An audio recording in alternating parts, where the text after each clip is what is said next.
मित्रों नमस्कार। मित्रों, महाकवि निराला को महाप्राण क्यों कहा गया? एक प्रसंग आपके सामने रखना चाहता हूं कि वे केवल कविता लिखने वाले नहीं थे। आज के अनेक कवियों की तरह सुविधाभोगी नहीं थे। एक बार वे गरीबी के बारे में सोचते हुए जा रहे थे कि ये गरीबी कलमुही कैसी, कितनी जालिम है, जिसको पकड़ लेती है उसको छोड़ती नहीं है। बच्चे भूखे सो जाते हैं, परिवार भूखा रह जाता है, कई कई दिनों तक खाने का प्रबंध नहीं होता है, वस्त्र नहीं मिलते हैं। क्या करें?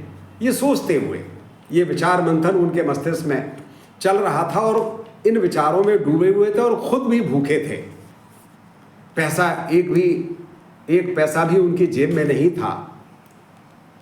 पांव संग नहीं दे रहे थे, लेकिन पैसे नहीं थे कि कोई इक्का तांगा कर लेते और बैठ जाते। ऐसे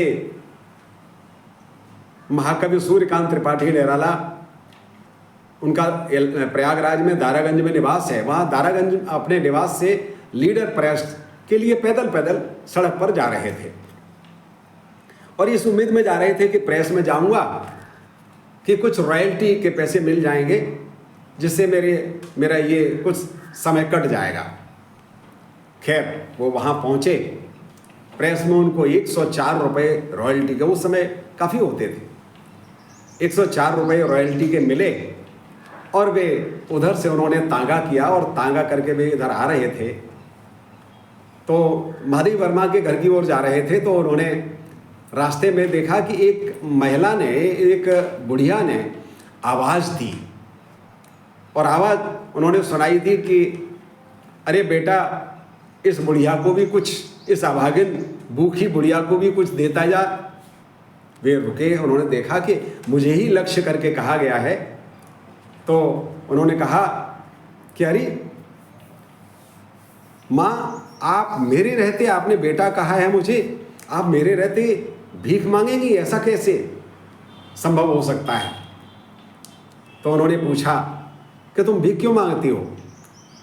तो उस वृद्ध महिला ने कहा, अरे बेटा, क्या करूं, मैं जब युवा थी तो अपने हाथ पांव चलते थे, दिन रात एक किया मैंने और स्वाभिमान में कभी किसी के सामने हाथ नहीं फैलाया। मेहनत की, अपने बच्चों को पाला। आज मेरे बच्चे बड़े हो गए हैं और मेरा शरीर शिथिल हो गया है, तो मेरे बच्चों ने ही मुझे दुत्कार दिया और मुझे विवश होकर अपना पेट भरने के लिए मुझे ये रास्ता अपनाना पड़ा कि मैं भीख मांगने लगी।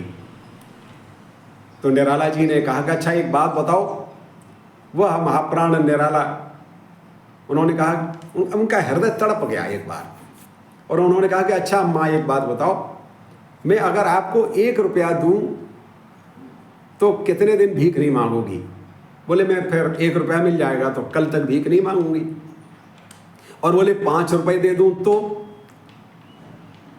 तो बोले मैं 5 दिन भीख नहीं मांगूंगी। और बोले इससे अधिक 100 रुपये दे दूं तो वो अम्मा बोली, बेटा फिर मैं कभी भीख नहीं मांगूंगी और कोई ना कोई एक ऐसा काम पकड़ लूंगी जिससे मेरा जीवन यापन चलता रहे और कोई काम धंधा कर लूंगी, फिर मैं भिक्षा नहीं मांगूंगी।